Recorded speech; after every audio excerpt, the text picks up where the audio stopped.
Quelle place pour la démocratie dans le monde et le secteur de la santé 2 ans après, notamment l'épidémie de Covid-19 qui a, on s'en souvient tous, éprouvé le débat démocratique, car durant la pandémie s'est progressivement installée dans les esprits l'idée que si notre démocratie avait été suspendue, c'était pour notre santé et pour la santé publique. Le consentement libre et éclairé, comme on dit, du patient et des populations a été, selon de nombreux chercheurs en sciences sociales, tout simplement suspendu. Comment donc réinjecter de la démocratie dans la santé, à la fois dans la prise de décision, mais aussi dans le respect des droits des usagers? Pour en parler, Emmanuel Ruch est notre invité ce matin. Bonjour. Bonjour aux auditeurs. Et merci beaucoup d'avoir accepté notre invitation, Emmanuel Ruch. Vous êtes professeur des universités, praticien hospitalier en santé publique à Tours dans l'Hexagone et président également donc de la Conférence nationale de la santé. En quelques mots pour commencer, Emmanuel Ruch, pour que tout le monde visualise bien, on va dire, à la fois qui vous êtes mais aussi ce que vous faites. La CNS, la Conférence nationale de la santé, c'est quoi exactement ? C'est un parlement de la santé qui réunit une centaine de membres qui correspondent à l'ensemble des acteurs impliqués dans le système de santé, depuis les professionnels en passant par les usagers, les fédérations d'établissements, que ce soit personnes âgées, personnes handicapées, que ce soit les hôpitaux, les partenaires sociaux également, et puis les régions. Les territoires qui sont représentés au sein de la Conférence nationale de santé. Donc un parlement qui donne des avis et ces avis sont transmis au gouvernement et plus particulièrement au ministre de la Santé. Et vous travaillez sur quel genre de thématique, on va dire ? On peut travailler là actuellement par exemple sur la question de la maltraitance envers les usagers, les patients, où on a également une saisine actuellement sur la question de la violence faite aux professionnels de santé. Nous réalisons chaque année un rapport sur le respect des droits des patients et des usagers et nous initions tous les ans un débat public sur un sujet de santé. On reviendra évidemment sur ces violences-là, à la fois côté patient, usagers, mais aussi du côté des professionnels. D'abord, la démocratie en santé. J'ai prononcé le terme tout à l'heure, Emmanuel Ruch. Qu'est-ce que ça signifie ? Parce que le concept, il peut sembler un petit peu flou. La démocratie, tout le monde voit ce que c'est. La santé, c'est pareil, mais les ponts, les liens, les connexions finalement entre les deux, ça peut parfois sembler un petit peu obscur, vu que de l'extérieur, on a l'impression, voilà, que la politique sanitaire, c'est surtout l'exécutif, le gouvernement et tous les relais qu'il y a un petit peu partout sur le territoire, avec, je pense, notamment aux ARS, aux agences régionales de santé. Éclairez-nous un petit peu, Emmanuel Ruch, la démocratie en santé, très concrètement, ça signifie quoi ? Alors, il y a deux pieds, 2 jambes à la démocratie en santé en France, parce que c'est une construction très nationale et dépendante des pays. Donc, en France, on a un pied qui est le respect des droits des usagers. Donc, on s'assure, et la Conférence nationale de santé vérifie, essaye de faire le plaidoyer pour le respect des droits des usagers. Le respect des droits des usagers, c'est par exemple le respect de la parole du patient, c'est le fait que la douleur soit prise en charge, qu'il ne soit pas discriminé, stigmatisé. Et puis, c'est également, ça c'est un premier point. Et le deuxième point, c'est comment associer les populations, les habitants, aux politiques de santé justement. Ce concept-là, est-ce que la France, elle est en retard quand on compare finalement la situation qu'il y a un petit peu partout sur le territoire français hexagonal, mais aussi en Outre-mer et en Guyane, quand on compare cette situation-là à celle qu'il peut y avoir chez nos voisins, chez d'autres pays, notamment européens? Alors, comme bien souvent, en fait, on a un cadre très ambitieux et nos voisins d'autres pays nous envient ce cadre très ambitieux. Après, la question est dans la mise en œuvre du cadre. C'est-à-dire, on n'a pas assez de moyens finalement pour faire vivre la démocratie au quotidien. Par exemple, dans l'un des droits que les usagers, les patients ont, il y a le droit d'être représentés, des représentants d'associations de patients. Donc ça, on a construit un dispositif qui est très ambitieux, mais passer de la représentation à la participation, il y a un pied, un écart qu'il faut pouvoir construire pour que la participation soit effective. Puis ensuite, il y a la question, est-ce que les avis de la Conférence nationale de santé, de la conférence régionale, sont pris en compte, sont entendus par les pouvoirs publics ? Oui, ça c'est un deuxième point qui est évidemment tout aussi important que le premier. J'ai regardé un petit peu votre programme, Emmanuel Ruch. Vous rencontrez beaucoup de monde depuis votre arrivée, la Croix-Rouge, l'ARS, les équipes du CHC, l'université, les professions libérales, mais aussi des associations et des représentants d'usagers. Qu'est-ce qui ressort, on va dire, de toutes ces rencontres, et c'est quoi le fil conducteur, on va dire, de toutes ces discussions ? Alors, moi, j'ai été élu président de la Conférence nationale de santé en 2020. Oui. Et dans ce cadre-là, dans notre programme de travail que nous avons élaboré au sein de la Conférence nationale de santé, il y avait la volonté de faire un avis sur la situation en santé et l'organisation du système de santé dans les territoires et départements d'outre-mer. Donc ma présence ici avec Yves Bagoa qui est président de la conférence régionale de santé et de l'autonomie, c'est de pouvoir contribuer et finaliser d'une certaine façon cet avis qui constitue pour nous un plaidoyer pour adapter les organisations aux réalités des territoires, parce que chaque territoire est différent. Et il faut pouvoir avoir les moyens d'organiser et d'adapter aux situations. Les besoins de santé sont pas les mêmes en Guyane qu'à l'île de la Réunion, mais ne sont pas les mêmes qu'à l'Hexagone. Et c'est ce plaidoyer-là, c'est la souplesse qu'il est nécessaire d'avoir pour pouvoir organiser un bon système de santé, sachant qu'on est quand même dans un cadre où le système de santé, globalement, en France, est en grande souffrance. L'organisation du système de santé, ça peut paraître, pour le coup, encore très large et très ambitieux. Est-ce qu'il y a de votre part certains focus, on va dire certains points que vous allez privilégier par rapport à d'autres ? Alors, on a une vision très large, parce qu'on s'intéresse aussi bien au curatif, hôpital, profession libérale en ville ou à la campagne. On s'intéresse au médico-social, maisons de retraite, institutions qui accueillent des personnes en situation de handicap. Donc, on est très large. Après, les problèmes d'organisation sont présents à tous les niveaux en fait. Donc la question, par exemple, j'étais samedi à une réunion au Conseil territorial de Guyane, à la collectivité territoriale de Guyane sur Octobre Rose et sur le cancer du sein. Bon, on voit bien qu'il y a les éléments pour prendre en charge les patients sur certaines thérapeutiques, la chirurgie, la chimiothérapie, mais par exemple la radiothérapie n'existe pas encore sur le territoire. Donc comment est-ce qu'on peut organiser ça ? Comment est-ce qu'on peut faire le plaidoyer pour que ce soit une chance pour les habitants d'être soignés au plus près de leur territoire. Donc finalement l'idée c'est de mettre encore une fois en avant les lacunes qui sont existantes dans le système de santé guyanais. Alors mettre en évidence les lacunes, mais surtout voir avec les acteurs et les habitants c'est quoi les solutions pour eux. Qu'est-ce qui est possible, qu'est-ce qui est acceptable pour eux. C'est vrai qu'on a l'habitude en Guyane, dès qu'on parle de santé, de dire désert médical, manque de soignants, manque de structures, accès aux soins difficiles aussi pour beaucoup de personnes. La situation elle est particulièrement difficile et donc finalement l'urgence dans le débat public, c'est surtout de répondre à toutes ces urgences-là, de régler tous ces problèmes avant toute considération, j'ai envie de dire, sur le droit des patients et le droit des usagers. J'ai l'impression que ça arrive en deuxième position un petit peu à chaque fois. L'accès à la santé, l'accès aux soins, c'est un droit. Et de ce fait, on voit bien qu'il y a des difficultés à le mettre en œuvre. Donc voilà, c'est un souci. Mais ce qui me semble important, c'est c'est toujours très complexe. Les solutions, elles sont pas automatiques. Il n'y a pas de baguette magique. Donc il faut qu'on arrive entre les parties prenantes à trouver des solutions qui soient acceptables, notamment pour les populations et les usagers, mais pour les professionnels de santé aussi, parce que tout ça nécessite un consensus. Et ensuite, c'est de voir de quelle façon on peut le mettre en œuvre sur les territoires. Et si tout le monde est partie prenante et se met d'accord, c'est plus facile aussi ensuite pour être accepté. Donc il y a à la fois un processus de co-construction nécessaire, et en même temps, une fois que le processus de co-construction a été réalisé, je pense qu'il y a une meilleure acceptation de l'ensemble des acteurs. On reviendra sur cet aspect-là des choses, Emmanuel Ruche. Vous venez d'en parler, les professionnels justement dans toute cette histoire-là. On sait que la période Covid, elle a été particulièrement éprouvante. Là, depuis ces derniers jours, quand vous les rencontrez, quand vous discutez avec eux, leurs difficultés, leurs souffrances, d'après tout ce que vous entendez, on en est où et finalement, qu'est-ce qui ressort de la situation actuelle ?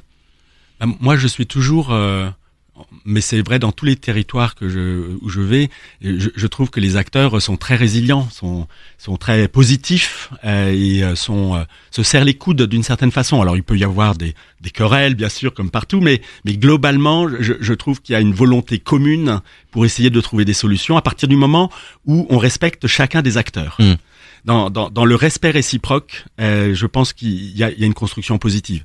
Donc tout le monde est bien conscient que la situation est particulièrement difficile. Tout le monde est bien conscient qu'on ne résoudra pas ça en quelques mois. Et donc, il faut qu'on puisse, entre guillemets, avoir à la fois des réponses à des questions urgentes. Comment est-ce qu'on fait venir quelqu'un qui est à 200 km et comment est-ce qu'on l'accompagne à côté de l'hôpital et comment est-ce qu'il peut revenir, c'est vraiment très très basique, hein. Et puis de l'autre côté, il faut qu'on arrive à mettre en place des politiques qui permettent de se dire on va sortir un peu la tête de l'eau dans 5 ans, dans 10 ans. À quel point dans toutes les discussions que vous avez depuis votre arrivée, Emmanuel Ruch, à quel point le souvenir de ce qui s'est passé pendant la crise sanitaire il reste présent? Je vous pose la question parce que ici en Guyane, peut-être même encore plus qu'ailleurs dans le reste de la France, tout le monde a bien vu et constaté combien les prises de décision, elles venaient de la préfecture, de l'ARS, avec une lecture, pour le coup, très verticale, purement verticale, et une absence quasiment totale de la participation des populations. Alors, la Conférence nationale de santé, la crise a débuté vers le mois de février-mars 2020. Hein. Nous, on avait réalisé avec l'ensemble des acteurs un avis qu'on a publié le 2 avril sur la question d'associer les représentants d'usagers, de patients, les habitants, les représentants des habitants dans les politiques de santé. Donc je pense qu'il y a effectivement un temps un peu de sidération qui peut exister dans une crise sanitaire, mais très vite il faut pouvoir s'appuyer sur les acteurs, sur les habitants, sur les usagers comme sur les professionnels. Donc à quel point est-ce qu'on a tenu compte de la crise sanitaire? Je pense que du côté des pouvoirs publics, pour l'instant, il y a encore le souvenir de l'importance d'aller vers les populations. Il y a encore le souvenir de prendre le pouls des associations qui œuvrent sur le terrain et de rester dans une approche d'écoute. Après, les moyens sont les moyens qui existent. Et on est quand même très en difficulté par rapport à la fois aux moyens à mettre à disposition, mais aussi aux ressources humaines, parce qu'on manque cruellement de ressources humaines sur tous les territoires. Mais cette approche-là de l'écoute, tout simplement, est-ce qu'elle est vraiment suffisante? Parce qu'on voit quand même ce qui s'est passé. La discussion, elle était quasiment inexistante pendant plusieurs années. On a eu... nous, personnellement, la Conférence nationale de santé a été saisie par le ministre 1 an et demi après. Oui. Donc, je ne peux que vous rejoindre. C'est dire le temps finalement qu'il a fallu pour que vous soyez consulté. Voilà. Alors, ça ne nous a pas empêché de nous auto-saisir. Et peut-être que c'est aussi ce que l'on a appris avec la crise sanitaire, c'est que peut-être il ne faut pas toujours attendre les pouvoirs publics pour être en force de proposition. Il faut pas forcément attendre la demande. Il faut être proactif. C'est parfois un peu comment dire, frustrant, mais voilà, il faut pas s'en empêcher. Et l'exemple suprême finalement de cet aspect-là des choses, c'est quand même, on s'en souvient, la vaccination avec tout ce qui s'était passé à l'échelle hexagonale, mais encore plus ici en Guyane. Est-ce que la méfiance, elle s'est accentuée depuis ces dernières années, Emmanuel Ruch, entre la population, les patients, les usagers d'un côté et de l'autre, toutes les institutions en fait qui ont à voir avec la santé? Je pense que la démocratie en santé, ce qui se passe dans le système de santé, n'est que le reflet de ce qui se passe dans la société tout entière, en fait. Oui. Donc, peut-être que pendant un certain temps, le système de santé était peut-être un peu protégé, parce que c'était quand même, ça reste un sujet d'utilité, d'intérêt général, très important pour tout le monde. Mais la situation sociale, de façon générale, pèse également sur le système de santé, les acteurs, que ce soit les patients, que ce soit les professionnels. Mais est-ce que le problème, on va dire plus généralement, en tout cas un des problèmes vient pas du fait qu'en France, dans la culture médicale française, le rapport qu'on a tous aux médecins, aux institutions médicales, c'est de dire finalement, je m'en remets à l'avis des autres, l'avis des experts, et ma voix en fait en tant qu'usager, elle est juste là pour accepter passivement ce qu'on va me dire et ce qu'on va me conseiller. Il y a dans le monde de la santé historiquement une forme de paternalisme, c'est-à-dire qu'on fait le bien des personnes. Voilà, on agit pour le bien, mais sans forcément leur demander en fait. Donc ce côté paternaliste, il est historique en fait, et on le retrouve dans beaucoup de pays. C'est pas propre à la France. Je pense qu'effectivement, nous on plaide pour que on positionne les patients et les professionnels dans une posture de partenariat, c'est-à-dire d'estime réciproque à égalité. Oui. Et si on a cette estime à égalité, la discussion, les rapports, on l'espère, pourront s'apaiser aussi. Chacun a ses contraintes. Et les professionnels de santé, je l'ai dit tout à l'heure, ils ont aussi leur propre souffrance à gérer, si je peux me permettre de le dire comme ça, même si c'est bien le patient qui est en situation de vulnérabilité. Mais voilà, donc on plaide pour une forme de partenariat, et ce partenariat, à chacun d'entre nous d'y contribuer et d'y participer. mais professionnels de santé aussi, bien sûr. Autant sur l'aspect, on va dire, droit des usagers, je pense que tout le monde arrive à peu près à voir ce que ça signifie, démocratie dans le monde de la santé. Autant, et c'était le deuxième point que vous aviez abordé tout à l'heure, sur la prise de décision d'une politique publique, là ça peut sembler un petit peu plus obscur et flou, c'est-à-dire à quel point finalement les populations pourraient intervenir un petit peu plus facilement pour que ces décisions-là soient plus adaptées en fait à leurs besoins. Alors, je pense que dans le monde d'aujourd'hui, de la complexité tel qu'il est et de la temporalité dans laquelle il se trouve aussi, oui. Je pense qu'il y a différentes dynamiques démocratiques dans la santé. Mmh.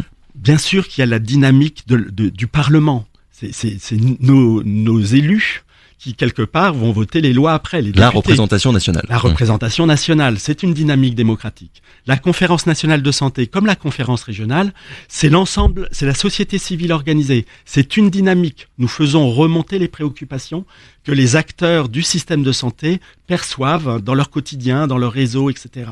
Il y a d'autres dynamiques possibles. Il y a la dynamique au plus près. Dans chaque établissement, il y a une commission droit des usagers. Un patient peut aller se tourner vers les représentants des usagers dans l'hôpital. Dans un établissement maison de retraite, il y a un conseil de vie sociale. Les résidents peuvent se tourner vers ce conseil de vie sociale. Et puis, on peut imaginer des débats publics, on peut imaginer des conventions citoyennes. Tout ceci, c'est l'écosystème de la démocratie et de l'écoute de la parole et de la participation à la construction des politiques. Pour que finalement la société civile se réapproprie en fait toutes les questions qui ont à voir avec la santé. Oui, tout à fait. Vous avez participé à la rédaction d'un rapport Emmanuel Rouge, la démocratie en santé, une urgence de santé publique.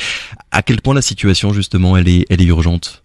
Alors, on a construit ce rapport parce qu'on était à 20 ans de 2 lois très importantes sur la démocratie et sur le respect des droits des usagers qui avaient eu lieu en 2002. Oui. On l'a construit sur les 2 pieds que j'ai déjà évoqués en fait, sur l'effectivité des droits.